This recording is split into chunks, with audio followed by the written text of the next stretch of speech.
Hello guys, আসসালামু আলাইকুম। কেমন আছেন সবাই? আশা করি ভালো আছেন। আপনাদের দোয়ায় আমিও ভালো আছি আলহামদুলিল্লাহ।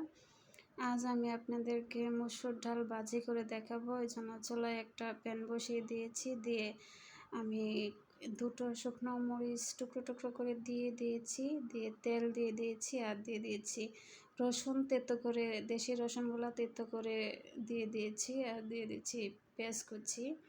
দিয়ে আমি পেঁয়াজ রসুনটাকে ভালো করে ভেজে নেব। মরিচটাকে ভেজে নিয়েছি, এখন পেঁয়াজ রসুনটাকেও ভেজে নেব। আমি ভালো করে পেঁয়াজ রসুনটাকে ভেজে নিচ্ছি। এখন আমি 2টা তেজপাতা দিয়ে দিয়েছি। দিয়ে পেঁয়াজ রসুনটাকে আমি ভেজে নিয়েছি। পেঁয়াজ রসুনটা ভাজা হয়ে গেছে। আমি ডালগুলা ধুয়ে পরিষ্কার করে রেখেছিলাম আধা ঘন্টা ভিজিয়ে। আমি ওই ডালগুলা দিয়ে দিব এখন। আর দিয়ে দিয়েছি এখানে কাঁচামরিচ। এখানে আমি 3-4টা কাঁচামরিচ আমি গোল গোল করে কেটে দিয়ে দিয়েছি। দিয়ে এখন আমি দিয়ে দিব ডালগুলা। আমি পেঁয়াজটাকে আরেকটু ভেজে নিচ্ছি। এখন ডালগুলা দিয়ে দিচ্ছি।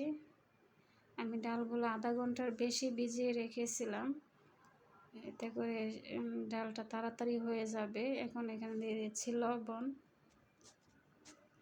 দিয়ে দেব হলুদের গুঁড়া। আর কিচ্ছু দেব না, শুধু হলুদের গুঁড়াটাই দেব।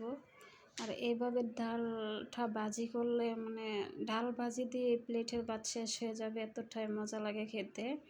খুবই স্বাদ হয় খেতে এই ভাজিটা। আমি ডালটাকে ভেজে ভালো করে ভেজে নিয়ে আমি পরিমাণ মতো পানি দিয়ে ঢাকনা দিয়ে ঢেকে দেব। আমার এই ডাল ভাজিটা আপনাদের ভালো লাগলে আমার চ্যানেলটা সাবস্ক্রাইব করে লাইক কমেন্ট করে আমার পাশে থাকবেন প্লিজ। আপনার লাইকের অনেক দাম, আমার ভিডিওটা অনেকের কাছে পৌঁছে দেবে যদি একটা লাইক দেন। আর কমেন্ট করে আমার পাশে থাকবেন প্লিজ। আর ফেসবুক পেজ থেকে দেখে থাকলে আমাকে ফলো দিয়ে পাশে থাকবেন প্লিজ। আপনারা যদি আমার পাশে থাকেন তাহলে আমি আরও এরকম ভিডিও বানাতে সাহস পাবো, সামনে এগিয়ে যেতে পারবো ইনশাল্লাহ। আমি পরিমাণ মতো পানি দিয়ে দিয়েছি। পানিটা বেশি দেওয়া যাবে না, গা মাখা মাখা দিতে হবে। আমি পানিটা দিয়ে ঢাকনা দিয়ে ঢেকে আমি রান্না করে নিয়েছিলাম 4-5 মিনিট। ওই দেখুন ডালটা কেমন সিদ্ধ হয়ে গেছে, তবে আস্তে রয়ে গেছে। খুবই স্বাদ লাগে ডালটা খেতে।